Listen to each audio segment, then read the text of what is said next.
really in this day and age, execution is table stakes, right? Like with AI now, you can execute the work of 10 people, one person. So the execution is not the question, right? I think the question is, what are you bringing to the table from an ideas perspective? Are you zigging when my competitors are zagging? Are you finding gaps in the market and then speeding into those gaps and filling it in before my competitors do? Are we doing taste making or taste following? Edwin Choi, welcome to the podcast. Awesome. Well, thank you for having me on. Appreciate it. Of course.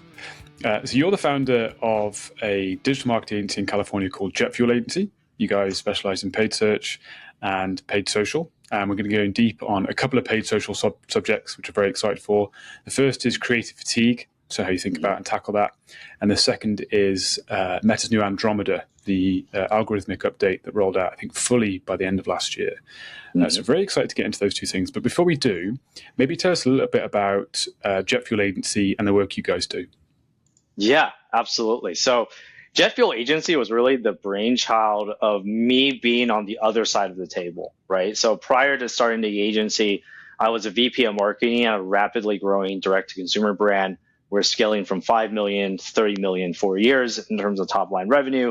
And I essentially hired 13 agencies, fired 12, right? And I was like thinking to myself, why is this the case? Like, why is it like this, that they could not compete against my in-person team, right?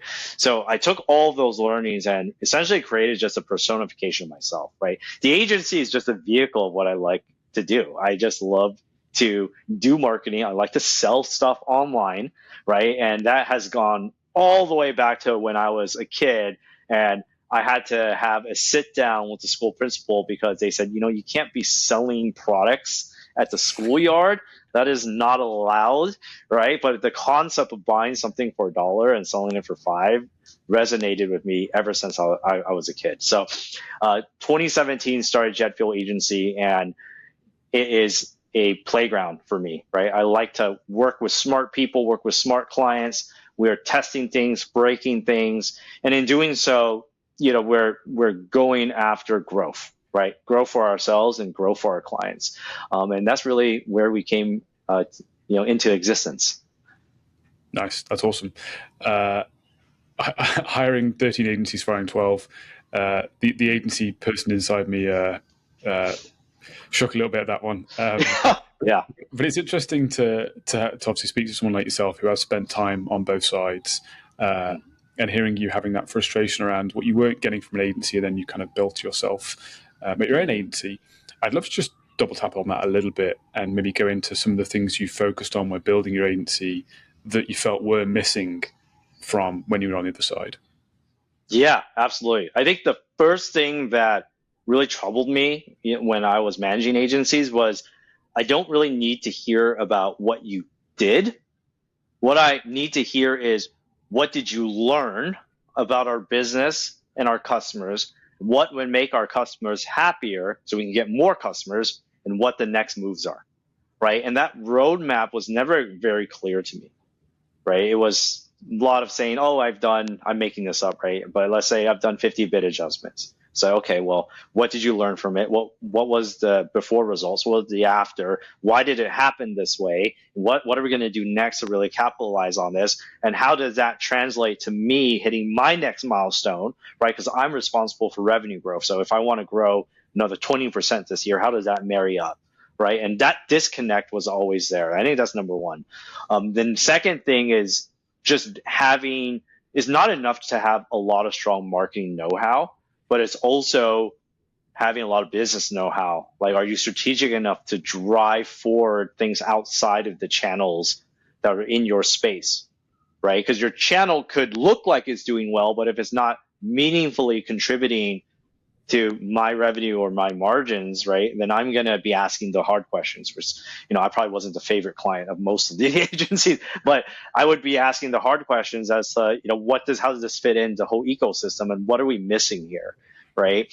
And then I think the third thing is that really in this day and age, execution is table stakes, right? Like, with AI now, you can execute the work of 10 people, one person. So the execution is not the question, right? I think the question is, what are you bringing to the table from an ideas perspective? Are you zigging when my competitors are zagging?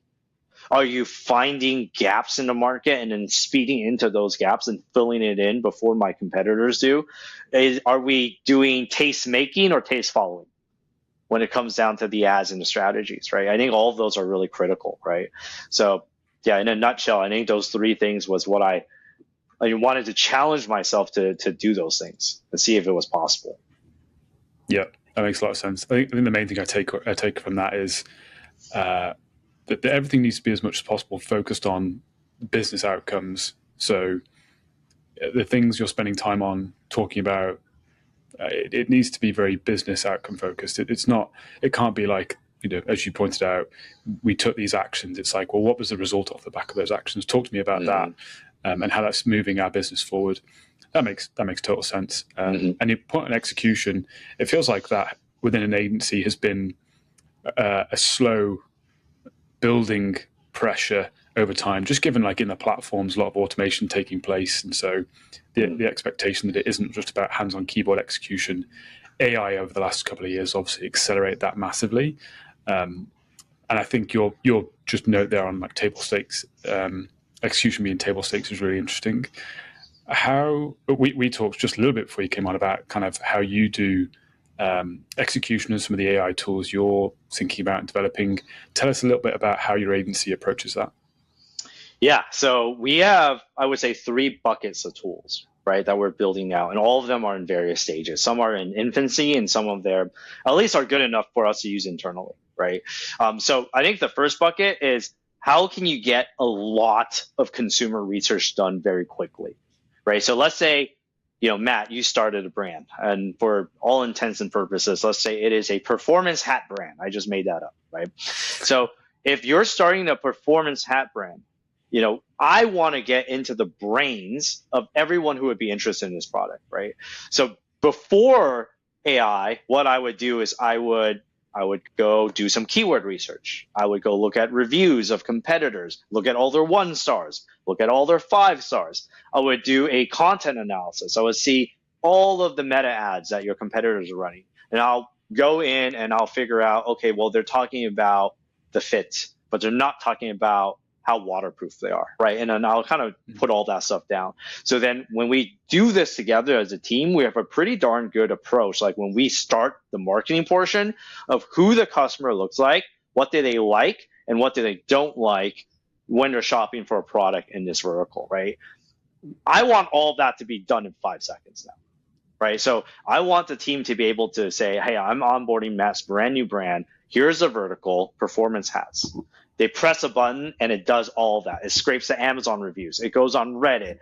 It basically goes to all the competitor sites. It looks at all their ads and it categorizes that all for us, right? It was like, oh, all of our competitors, none of them have unboxing ads.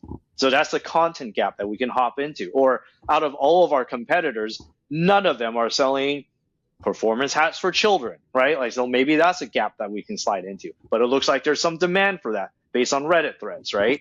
So that's the research portion. Like, how can we do all of that nearly instantaneously so that in the future, we can just work on the strategy of like nailing those opportunities, right? But in the past, we spent all this time doing the research and just to come up with the data to try to find the opportunity. So that would be the first bucket. Second bucket is analysis. Like, are we doing a good job of giving the team tools where they can analyze and find and spot opportunities very quickly, right? So before, and you're a big paid search guy, so I think you get it. So before, you would go into, I'm going to use Google Ads as an example. You might literally go campaign by campaign. You're going to sort by spend, go into the campaign, and then you'll ask yourselves a lot of questions, right? Like, oh, why does this ad group have a 5 ROAS, and why does this ad group have a 1 ROAS? But Google wants to spend a ton of money on the 1 ROAS group, right? So you'll be like sifting through, I don't know, on a daily, weekly, monthly basis. You're just hunting for the outliers to find the opportunities. What if that was just given to you every Monday morning? You log in, you go in your inbox, and it goes, hey, it looks like you have an opportunity for your waterproof hat performance line, right? It has a search demand of 100 and you're capturing 3%, but your ROAS is 7. right? It basically hands it all to you on the silver platter. Then your brain and your energy is not wasted on looking for the opportunity. Opportunity has already presented itself to you. You can just go straight to making money, to taking advantage of the opportunity. So that's the second bucket, right? And then the third bucket would be execution. I'll take meta ads, for example. It's a lot of clicks to build an ad, right? Might be like 18 clicks. I think our head of ops measured it. It was 18 clicks or something.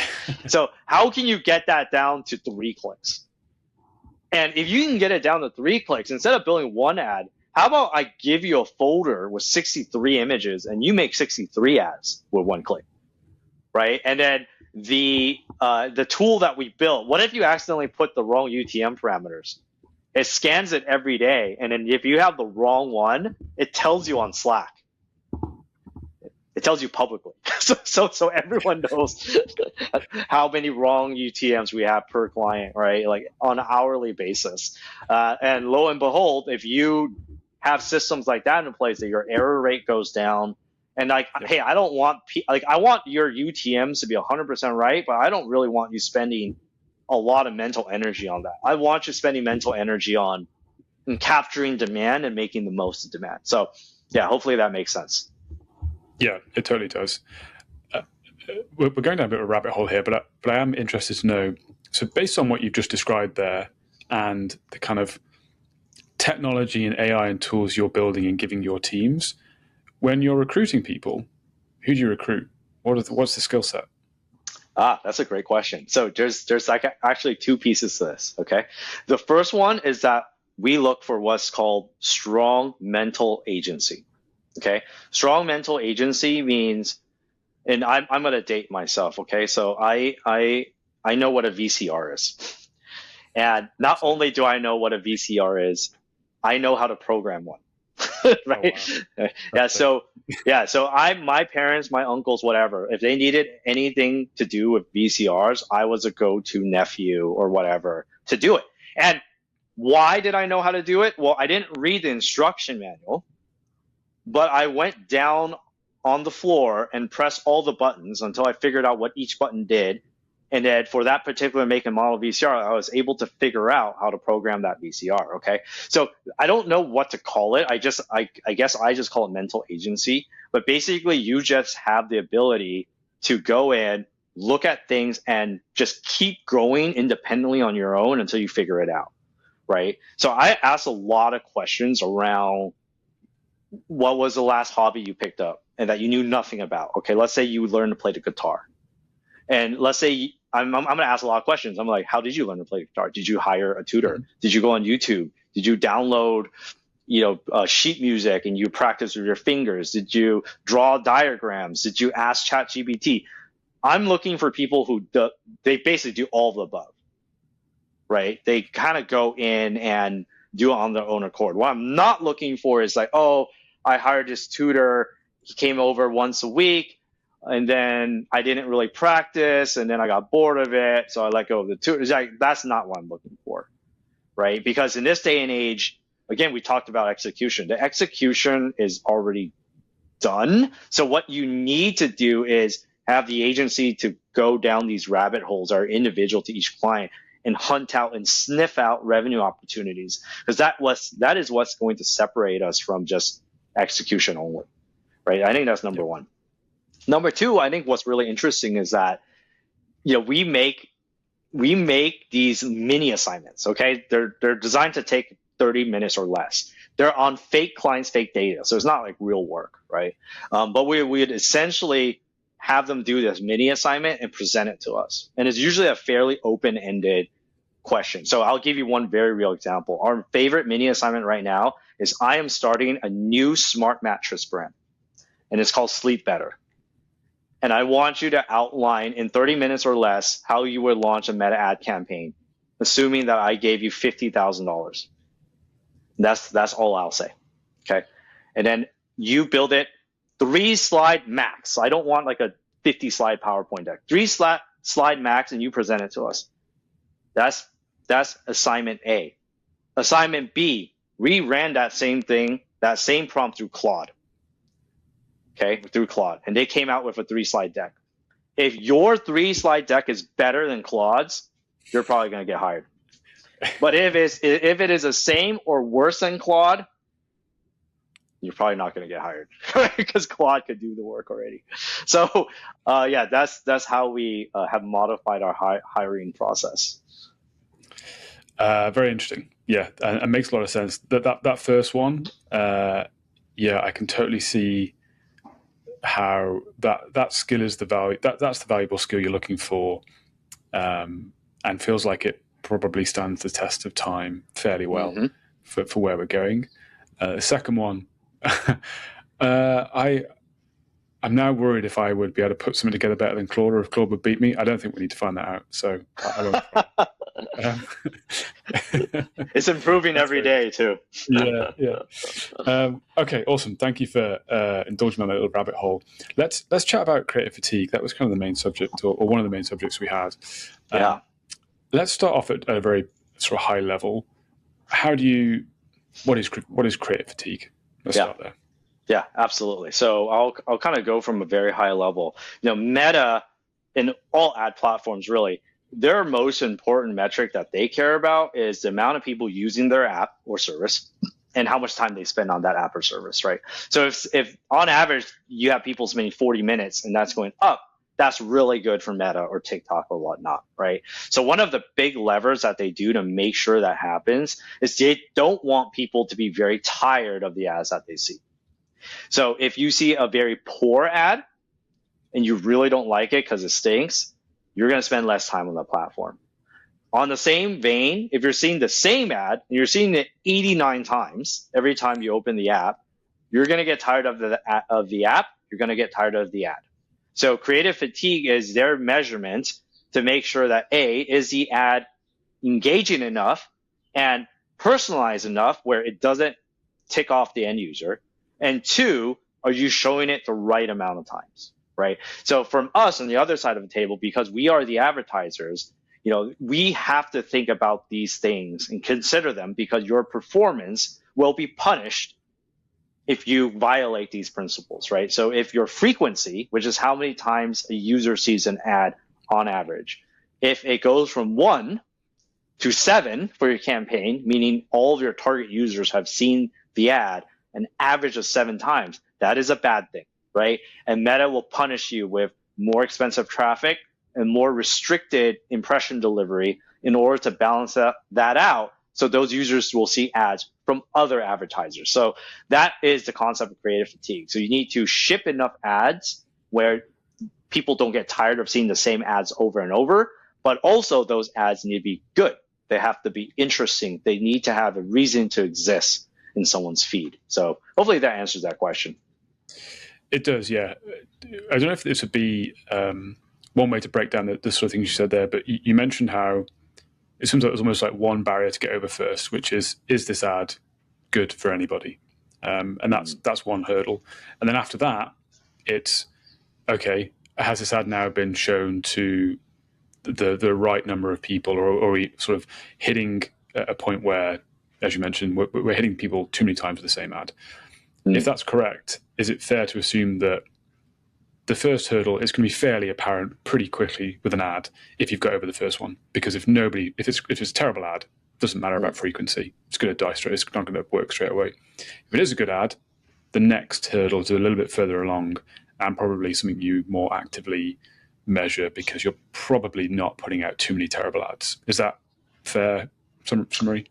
That's a very fair summary. And then there has been some recent changes to the algorithm, starting in 2024, but, going on to new versions are more dramatic up to this day that play with that a bit. And, we can chat about that more, but essentially that's a very good summary. Yes.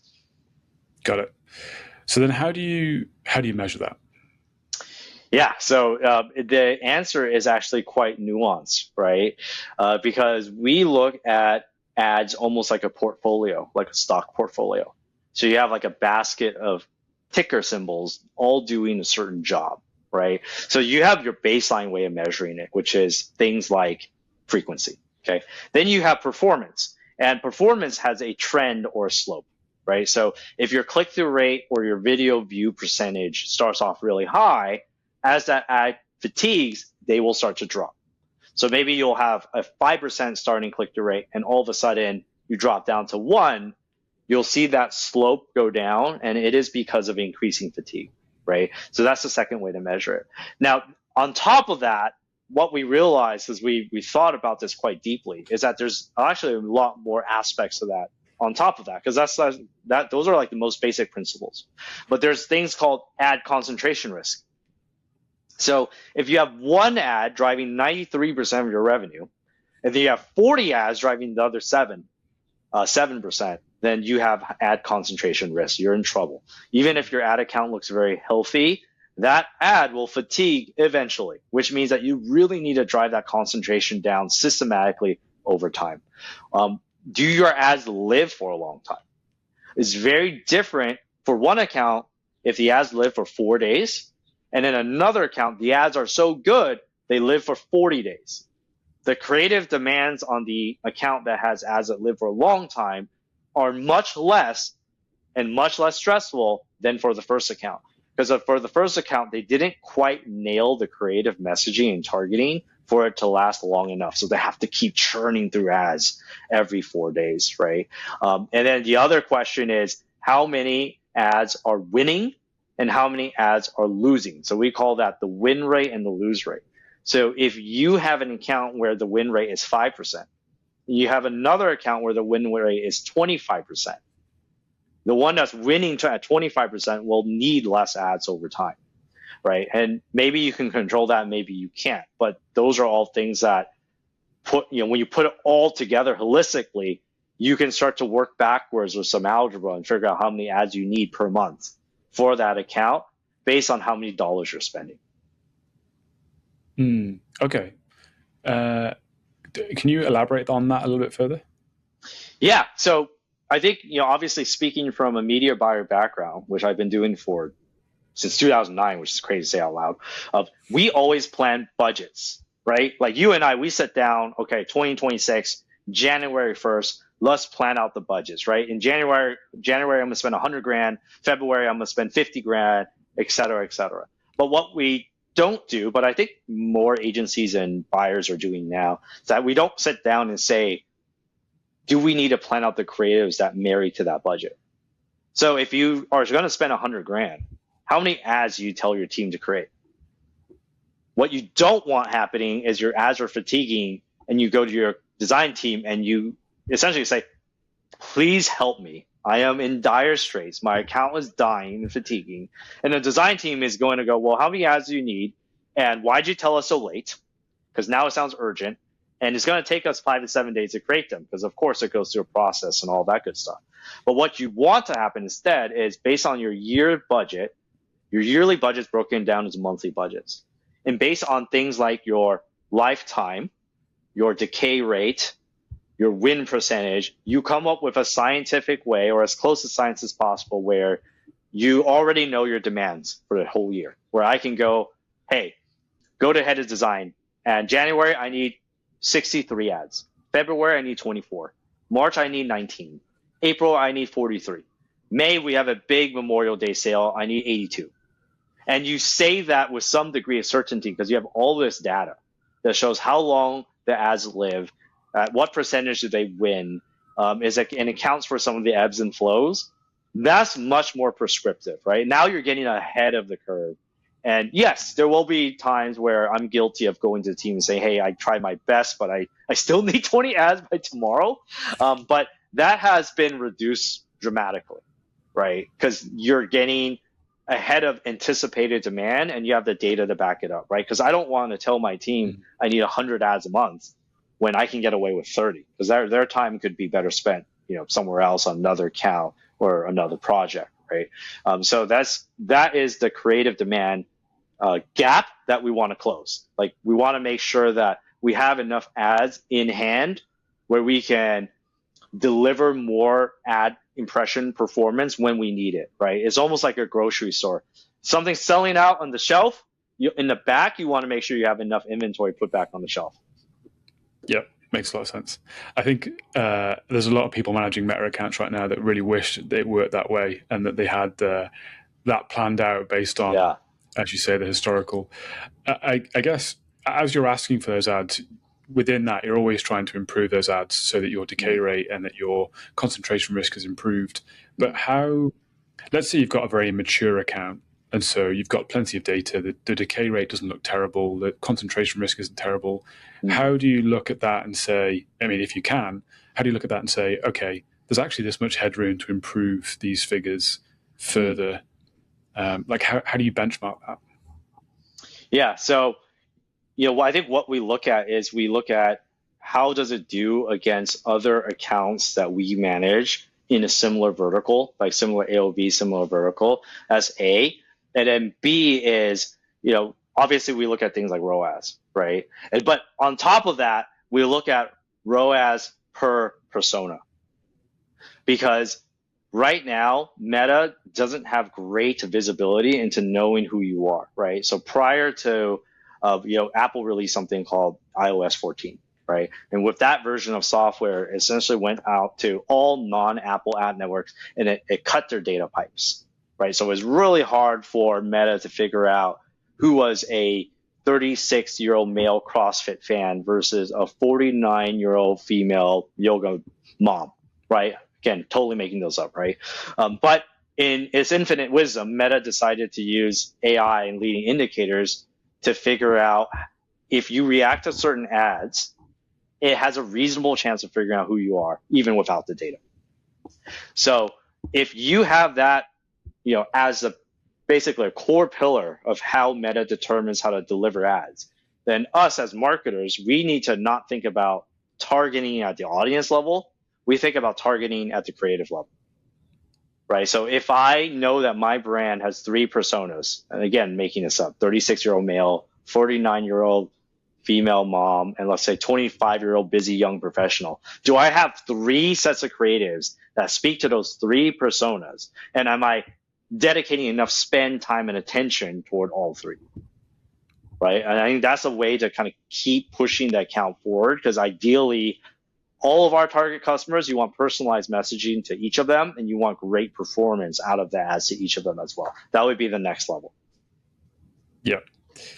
I feel like we could spend forever talking about this because it's so interesting. Because to your point, the way we interact with ads and even just organic content on these platforms means that it's able to build up a very nuanced picture of who we are.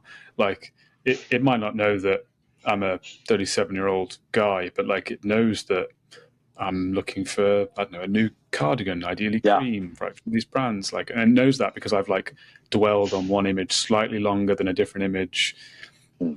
And so creating ads and focusing on creative around the persona makes a lot of sense. But then how do you do that confidently? Because like you could create a piece of content thinking this is speaking to this person, but actually the algorithm might actually end up leaning it a different way, and that might not matter because it might still perform. But it feels like it's very hard to like really draw those lines around the people you're targeting.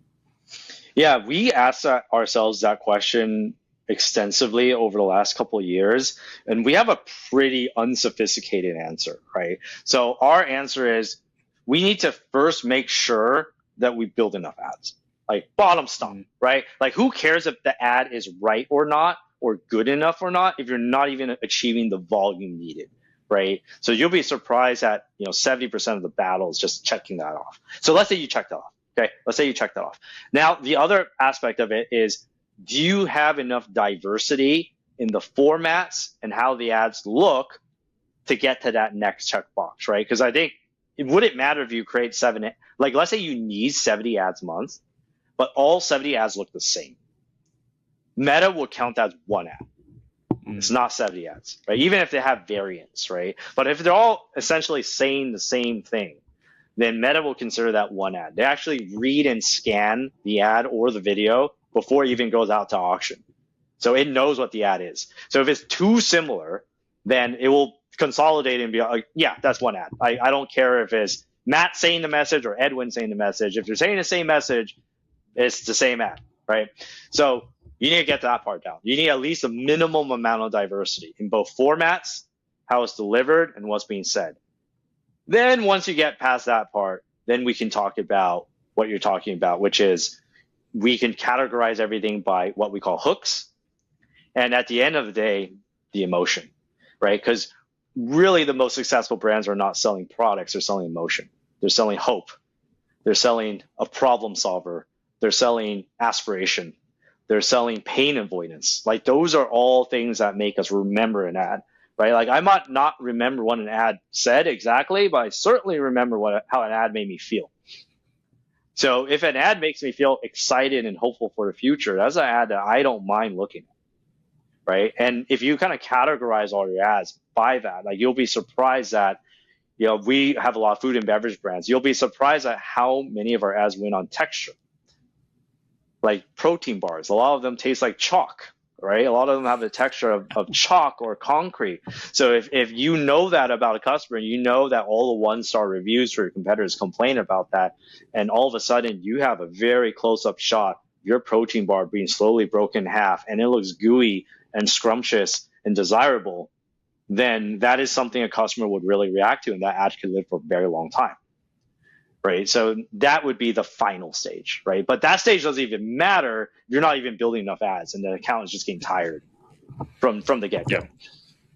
Makes sense. And that bring it all the way back to the first thing you mentioned, right? The importance of like research to be able to surface those kind of insights so you can be confident in building those personas.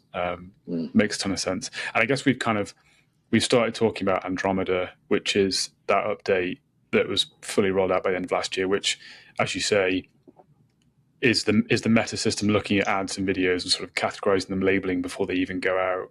Yeah. I guess one thing that's interesting there, so is it safe to assume that wasn't really happening before or was happening in a more basic way?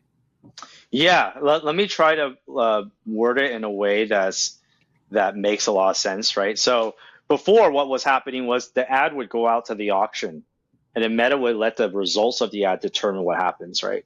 So I might, and I'm again making this up, let's say I use a celebrity and they're talking about a product and that ad crushed it. It's great, right? And so I went back to the design team and was like, I want 50 more just like this. Make it slightly different, right? Like maybe one, he's at a beach. The other one, he's in a restaurant, whatever, right? And because the ads look different enough to users and they like the original ad, that collection of ads would keep going. Okay. Then what Meta realized at one point was, hey, we don't even need that step. We can save the auction and save the impressions and save the time and not even need that step. We can scan the ads instantaneously before it even goes out the auction. And because we have AI now, it could read the transcript of video instantaneously. It could do image, OCR recognition on the text. It could see what the scene is and what product is featured in the image, and is essentially kind of doing pre-processing before it goes out to auction. So now it would scan all those 50 very similar celebrity ads, and it would say, really, that's just one ad.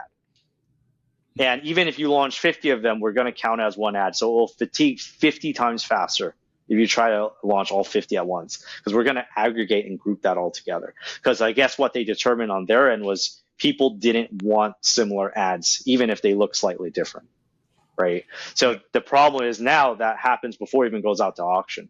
It happens in milliseconds, and that's why they're buying so much NVIDIA GPUs and all of that, is to power the AI architecture that scans all this in basically nanoseconds before it even goes out to auction. So there's almost like a bouncer at the door saying, like, are these ads good enough based on all the data that we have, based on the vertical that you're in, and based on your competitors? If it's good enough, then we'll let you through and we'll give you a fighting chance. If it's not good enough, we're not even going to really serve it. Like, we're not going to waste impressions.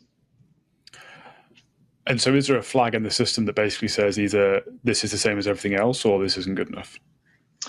Well, that's the frustrating thing about Meta, right? Like, you have to infer that from how it behaves. You have to infer that from how it behaves. So we have ads at what we call failure to launch. So you'll launch an ad and it'll get like a few impressions and it just never goes anywhere.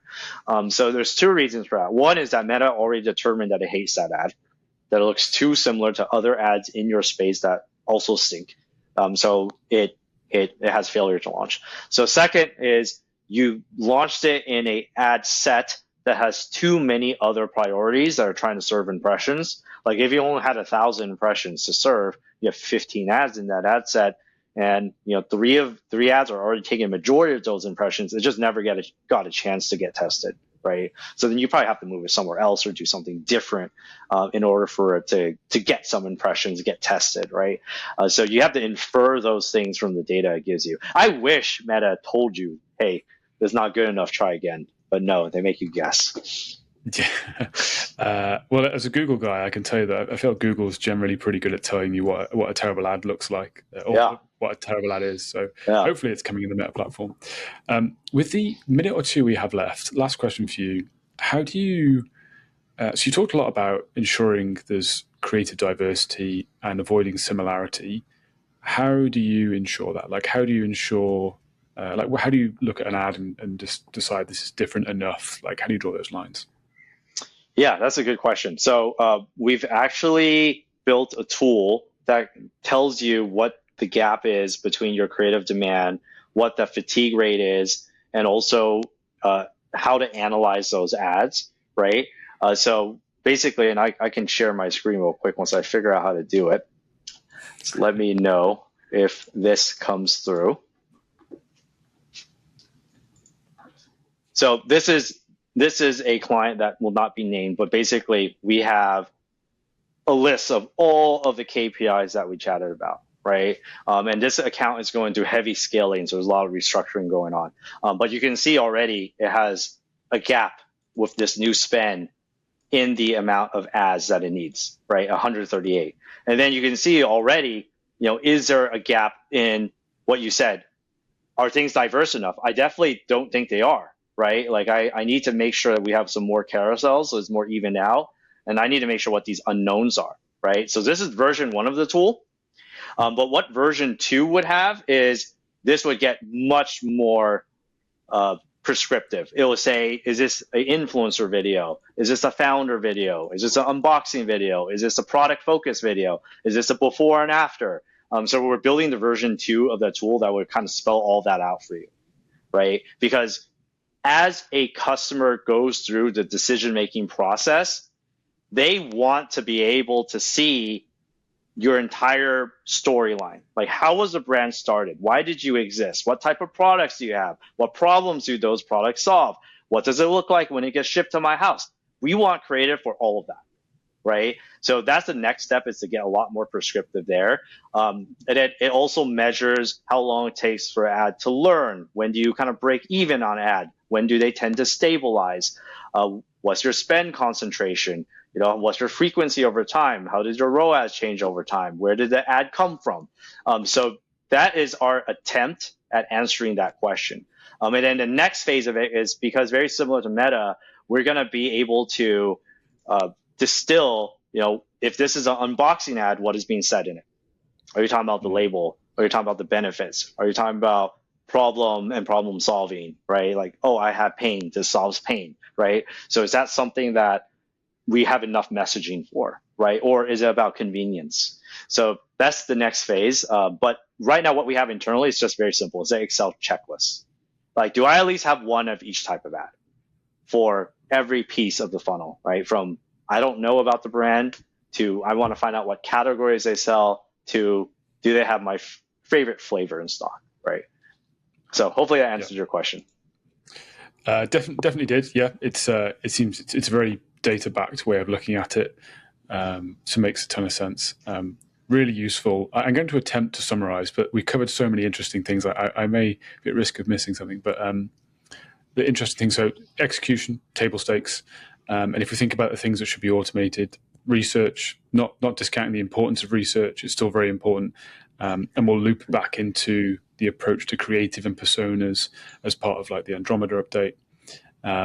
Things like analysis and execution, again, table stakes.